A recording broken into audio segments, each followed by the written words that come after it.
A restless young man drifts through a bookstore district, carrying a strange idea he can't quite shake.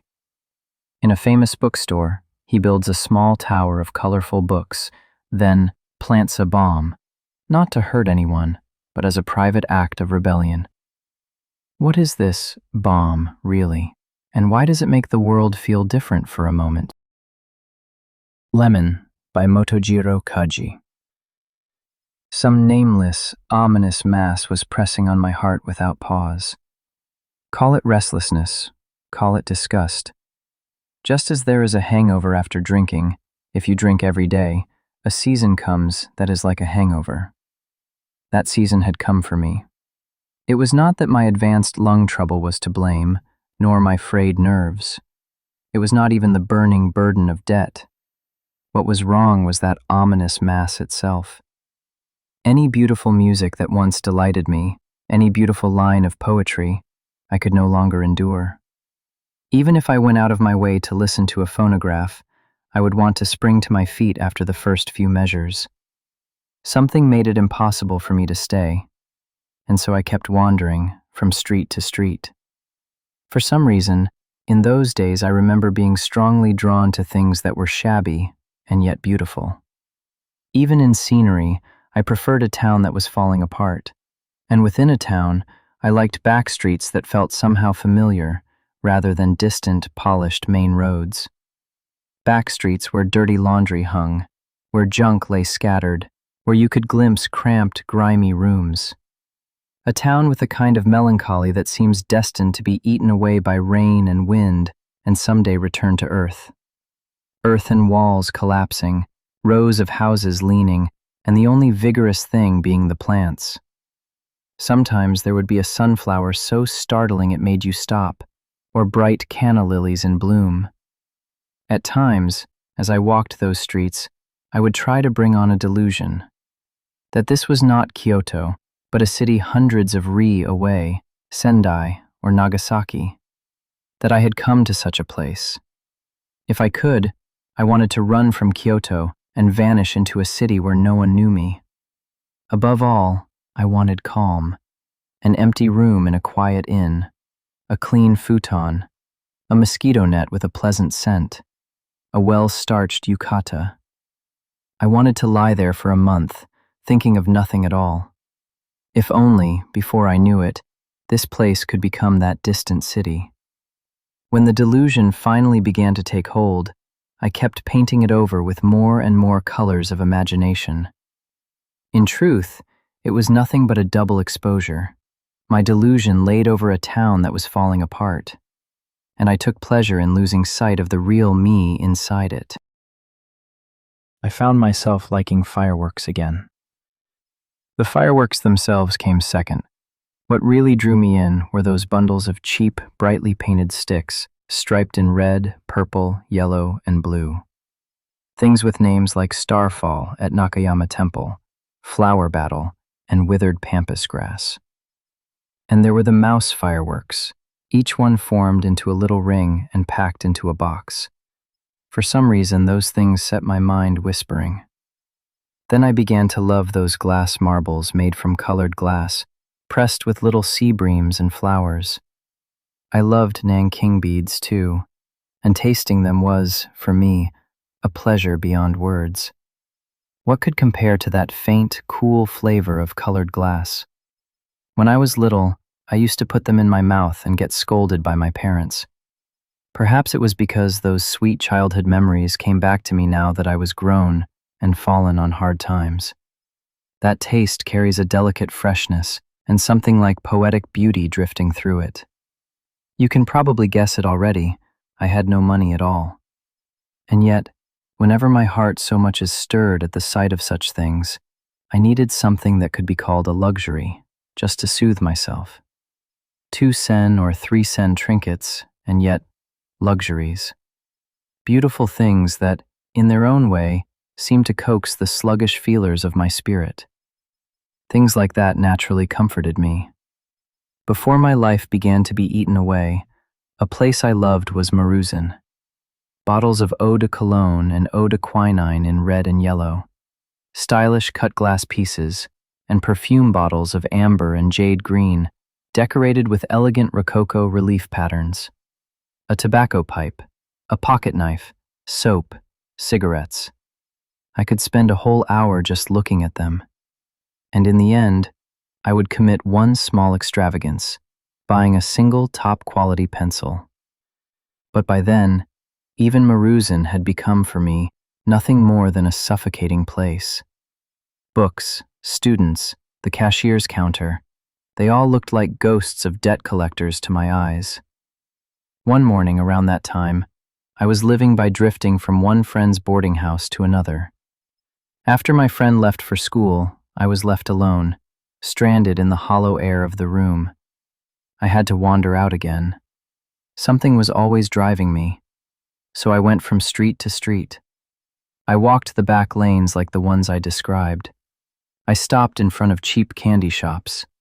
I stared at dried shrimp, dried cod sticks, and yuba at a dried goods store. And at last I went down Teramachi toward Nijo and stopped at a fruit shop. Here I want to introduce that fruit shop. Of all the shops I knew, it was the one I liked best.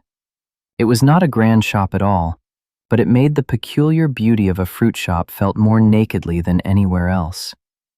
The fruit was arranged on steeply slanted stands. Those stands, as I recall, were old boards lacquered black. The fruit was lined up as if some bright, brilliant allegro of music had been brought to a sudden halt, as if a Gorgon's demon mask had been thrust forward, turning the flow to stone, and in that instant, the colors and volumes had congealed into place. The vegetables, too, were piled higher and higher the deeper you went into the shop. The beauty of their carrot greens was astonishing. There were beans soaking in water, and water caltrops, too. And the shop was most beautiful at night. Teramachi Street is lively, though its feeling is far clearer than Tokyo or Osaka. Light from shop windows spills out in abundance onto the road. Yet, for some reason, only the area around that storefront was strangely dark. One side of it met the dim Nijo Street at a corner, so darkness there was natural. But the neighboring house was dark as well, despite standing on Teramachi, and I never could understand why. Still, if it had not been dark, I doubt it would have tempted me so. And there was the shop's awning. It hung low, like the brim of a hat pulled down over the eyes. Not merely as a metaphor, but so much so that you would think, that shop is wearing its brim absurdly low. Because of that, everything above the awning was pitch black too. With the surroundings so dark, the dazzling brilliance poured out by the several bulbs at the storefront was not stolen by anything around it. It illuminated a view that was free to be beautiful, wholly its own. Standing in the street where bare bulbs drove their long spiral filaments sharply into my eyes, and looking from there at the fruit shop through the second-floor glass window of Kaguya nearby, I can say there were few sights on Teramachi that roused my spirits as that one did in those days. That day, for once, I actually bought something from that shop. It was because they had lemons, rare for a place like that. A lemon is nothing unusual, but the shop itself, while not shabby, was only an ordinary greengrocer, so I had hardly ever seen them there. In any case, I have always liked lemons. That simple color, like lemon yellow paint squeezed from a tube and hardened, and that compact, spindle-shaped form. In the end, I decided to buy just one. After that, where did I walk, and how? I wandered through the city for a long time. The ominous lump that had been pressing on my heart all along seemed to loosen the moment I gripped it.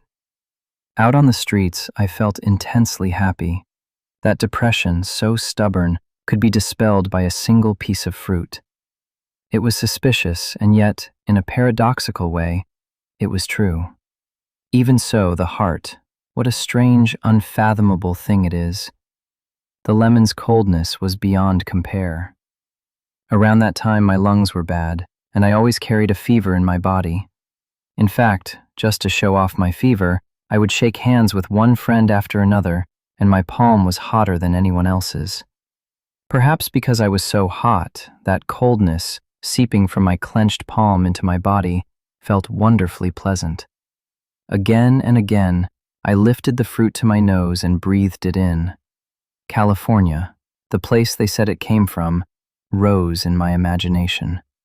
And a phrase I had learned in classical Chinese, from the words of the orange seller, the words striking the nose, floated up in broken fragments. When I drew that fragrant air deep into my chest, warm blood surged up through my body and into my face, as if I were breathing fully for the first time, and somewhere inside me, vitality began to wake. Truly, it amazes me that such simple sensations, coldness, touch, scent, and sight, could fit me so perfectly, as though I had been searching for them alone for ages. But that was how it was, back then. I bounced along the street in a light, excited rhythm, even feeling a kind of proud pleasure. As I walked, I found myself thinking of poets who, dressed in aesthetic finery, stroll through the city. I set the lemon on a dirty hand towel, pressed it against my cloak, and measured the way its color reflected. And I found myself thinking this too. It must be this weight. That weight was what I had always been seeking. Without a doubt, I thought, this was the weight that had been converting everything good, everything beautiful, into weight itself. And in that vain, joking spirit, I even tried thinking such ridiculous things. No matter how you put it, I was happy. Where did I walk, and how?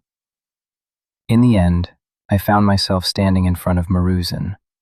Maruzen, which I usually avoided so completely, seemed, in that moment, easy to enter. Today I'll go in, and I strode straight inside. But what was this? The happiness that had filled me began to slip away, little by little. Neither the perfume bottles nor the tobacco pipes pressed themselves into my heart the way they should have. Gloom rose up around me again. I told myself it was simply fatigue from all the walking, but the feeling kept thickening.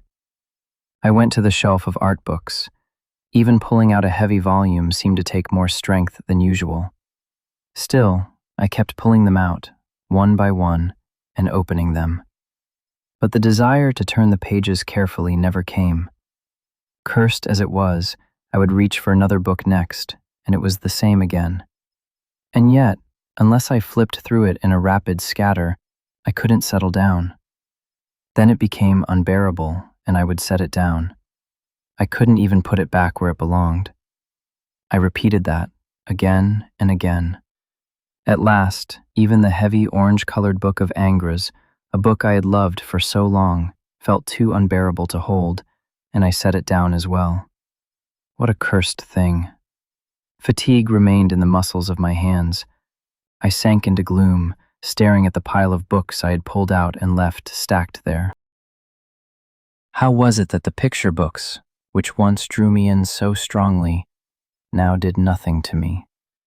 Before, I had even enjoyed that strange, ill-fitting feeling that came afterward, when I finished exposing my eyes to each page, one by one, and then looked up at the surroundings, so unbearably ordinary. Ah, yes, that's it. At that moment I remembered the lemon in my sleeve.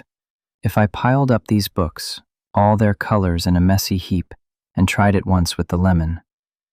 Yes, that light, buoyant excitement returned to me. I stacked the books at random, then crushed the pile in a hurry, then built it up again in a hurry. I pulled out new volumes and added them, then removed others. A strange, fantastical castle rose there, turning red, then blue, each time I rebuilt it. At last, it was finished. Holding back the little leap of my heart, I set the lemon, cautiously, on the top of the castle wall. And it was perfect. Looking at it, I saw how the lemon's color quietly swallowed the clattering gradations beneath it, drawing them into its spindle-shaped body, and then rang out, clear and sharp. It felt as if the dusty air inside Maruzen had grown oddly tense only around that lemon. For a while, I simply stared. Then, suddenly, a second idea flashed. The strange scheme startled me more than anything. I would leave it there as it was and walk out with an innocent face. A ticklish feeling rose in me. Shall I go? Yes, I'll go. And I walked out briskly. That ticklish feeling made me smile as I moved through the street. I was the bizarre villain who had planted a terrifying golden bomb on Maruzen's shelves, and how amusing it would be if, 10 minutes from now, Maruzen were to explode in a great blast centered on the art book section. I pursued the fantasy with enthusiasm. Then that oppressive Maruzen would be blown to bits. And I went down through Kyogoku, where movie poster paintings colored the street with their grotesque charm.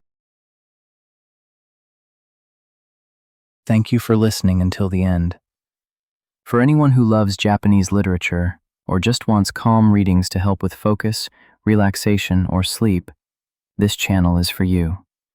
Please like the video and subscribe.